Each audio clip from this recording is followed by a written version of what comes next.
Hello everyone, কী অবস্থা সবার? Almost 3 years পর আব্বু আম্মুর সাথে ইফতার করার সুযোগ হয়েছিল। আর সবাই মিলে ইফতারের কী আয়োজন করলাম এই নিয়ে থাকছে আজকের ব্লগ। বরাবরের মতো এবারও রোজা নিয়ে যে আব্বু আম্মুর মধ্যে একটা এক্সট্রা এক্সাইটমেন্ট কাজ করে সেই ব্যাপারটা দেখে এসেছি। আর আমার আব্বু তো এই রোজার মাসটা একেবারে ফেস্টিভ মোড নিয়ে যেন পালন করে।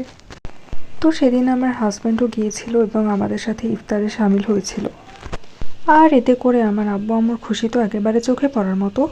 আর আমি এখানে ইফতারের আগ মুহূর্তে শরবত বানিয়ে নিয়েছিলাম। এই কাজটা বিয়ের আগে আমার বা আমার বোনেরই করতে হতো। আর আমি এখানে অ্যাড করেছিলাম চিনি, সাথে একটু মালটার রস দিয়ে দিয়েছিলাম যাতে করে টেস্টটা ভালো আসে এবং সুন্দর একটা ফ্লেভার আসে। আম্মু ছিল কিচেনে, সেখানে ভাজাভাজির কাজে ব্যস্ত ছিল, আর তাই আমি এখানে যতটুকু সম্ভব গুছিয়ে নিচ্ছিলাম।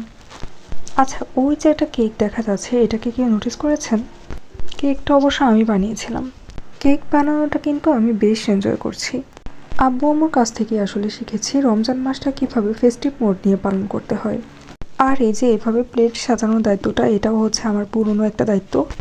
শ্বশুর বাড়িতে এসেও এই দায়িত্ব পালন করছি। এতগুলো আইটেমের মধ্যে আমার কেকটা দেখতে কেমন হয়েছে কেউ কমেন্ট করে জানাবেন প্লিজ।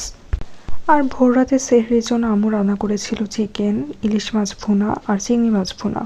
এই ছিল আব্বু আম্মুর বাসায় ইফতারের আয়োজনের কিছু ক্লিপস।